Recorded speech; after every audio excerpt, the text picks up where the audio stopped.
now. We got Jocko Willink in studio. And if you want to know about leadership, strategy, and tactics, we got the man right here with us. This is his new book that's out.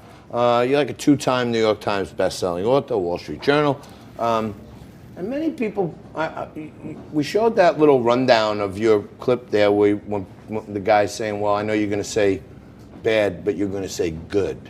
And that's like, to me, I get that, right? Because that most people don't have that mindset to think, oh, no, this is bad, and they're like paralyzed, right? And you got to say, all right, well, just the order of the universe means something good is going to happen, right? Yeah, there's going to be some opportunities. Things go wrong. I'm going to look at it like, okay, what can I do here? How can I take advantage of this situation? So there's like, this like age-old thing in there. There's always a silver lining in there somewhere.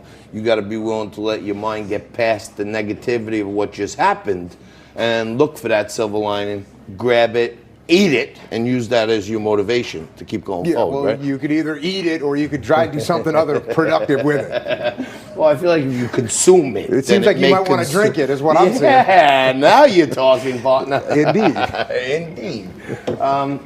Let's bring in Frankie. He's over there in the Frank zone. He was Jocko, as I mentioned, I'm a huge fan. I have not yet read this book in its entirety, but I've read both Extreme Ownership and The Dichotomy of Leadership, and both of those books aren't just inspiring. They're really genuinely life-changing. And the person that introduced me to you was our borough president in Staten Island, Jimmy Otto.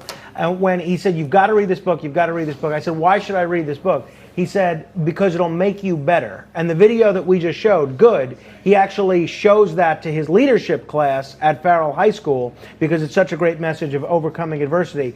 Let me ask you about your newest book, Leadership Strategy and Tactics. In the previous books that I mentioned, you not just is the advice that you give so great, but the way that you tell the story is so creative in that you take stories that you've experienced on the battlefield in places like Ramadi, in places like Afghanistan, and then you apply them to the same situation in the workplace and tell people how they can extrapolate that into their own lives.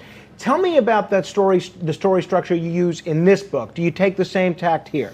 So I do some of it, but really what this book was written for is, as I work with all these different companies, Echelon Front, my leadership consulting company, and work with all these different companies, all these different leaders, and I get asked the same questions over and over again, and I realized that taking the principles and actually applying them is difficult for people.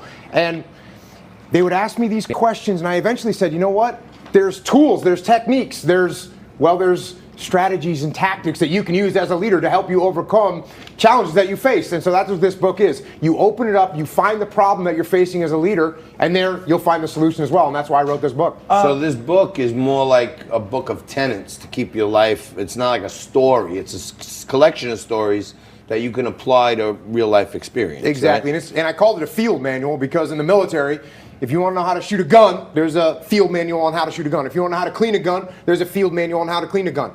Step-by-step instructions, very simple, very straightforward, and that's what I tried to do with this book, to make it as simple and straightforward as I could for leaders. So you can go back and refer to it. It's not like read it and throw it away. You can go back. Jocko has been kind enough to agree to stay with us for one more second. We had a little technical difficulty there. We're going to take a quick break. We're going to come back with more Jocko Willink. And he's a New York Times bestselling author. More importantly, he's a retired Navy SEAL who's been protecting us for most of his life. Now he's helping you make your life better. We'll take a quick break right after this.